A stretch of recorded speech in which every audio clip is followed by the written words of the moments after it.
Unacceptable. Harry shame like a child at the Queen's funeral. It's damned Harry defies shame to vandalize like a child at the Queen's funeral.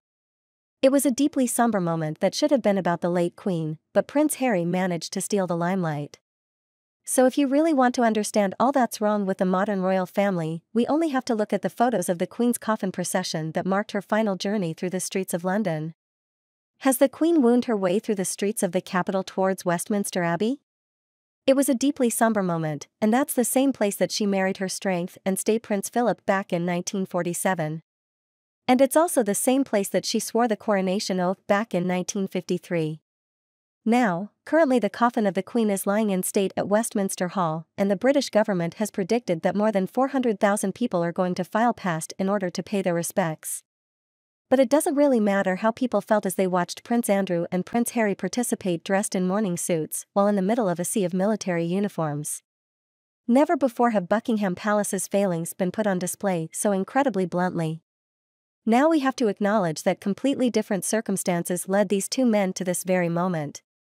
One accidentally committed an act of self-sabotage, but the other one threw in the towel. Both of them, though, represent how badly the firm has managed to mess up two crises that were, in fact, years in the making.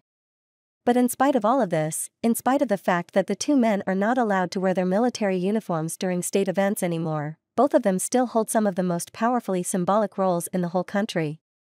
But for how much longer is the question?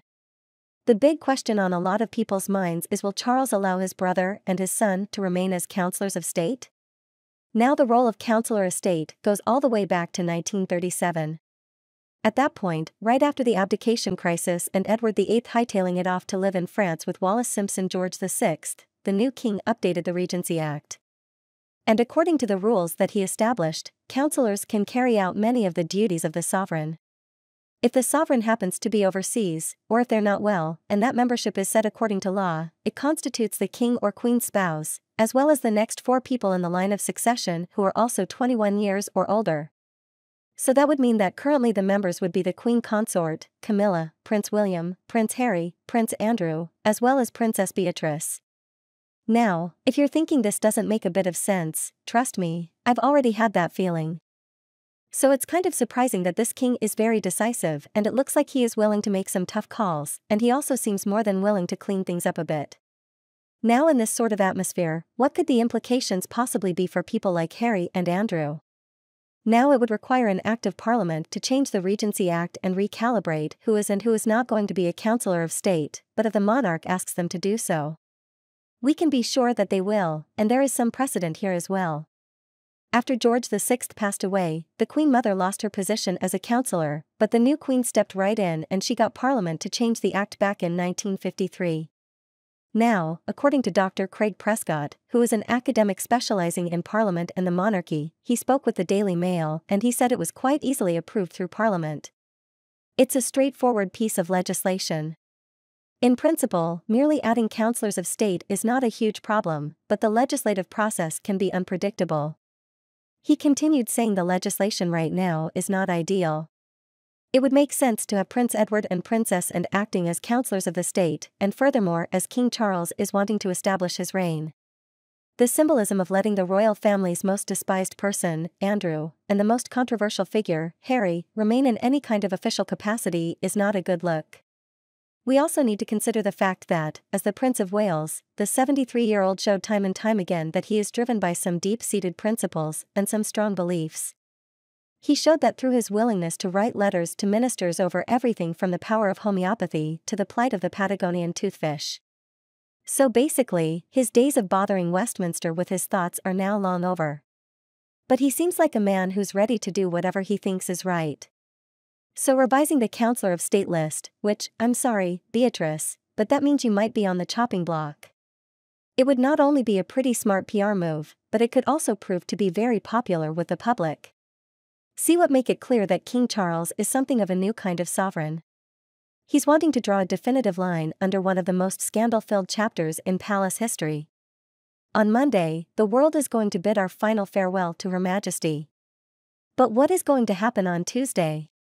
Well, the reign of King Charles III will officially begin. And who knows when? And you, what do you think about this view? Please tell me what you think below in the comments section. If you think my video is helpful, please remember to like and share video. And don't forget to follow page now. Thank you. I suspect that Harry may end up getting prosecuted by others that he mentions in the book. I do not understand why I'd notice hasn't been slapped on his book. One thing is for sure, his hypocrisy about wanting to honor his father as king. What a load of baloney. It is said that Harry is remaking the history of a deserving King. Edward VIII. Edward, the Duke of Windsor, did publish his memoirs in which he professed his support for Germany. He had been prepared to return to the United Kingdom as king if the Germans had won the war. Instead, he spent a sad, lonely existence in Paris with his American wife. The French government gave him a house and bought everything duty-free through the British Embassy, supplementing his allowance with some dodgy currency trading. To avoid this situation from happening again, experts and fans are urging the royal family to strip Harry and Meghan of their royal titles. One representative said, "Prince is not a title, it is a style like HRH, so the monarchy can already remove that by issuing a new letters patent. Only Parliament can remove titles and dukedoms etc., and can do that already under the existing legislation or precedent. This new bill wouldn't really provide anything that isn't already possible, but it would change the constitution as it would allow the monarch to effectively create something only Parliament can currently do. Now this is a step backwards in terms of the Bill of Rights Act of 1689 and equivalent legislation in Scotland of the same year which made the monarch subservient to Parliament. I cannot see it becoming law, if only for that fundamental constitutional issue." Thank you for watching. Please tell me what you think below in the comments section. If you think my video is helpful, please remember to like and share video. And don't forget to follow page now.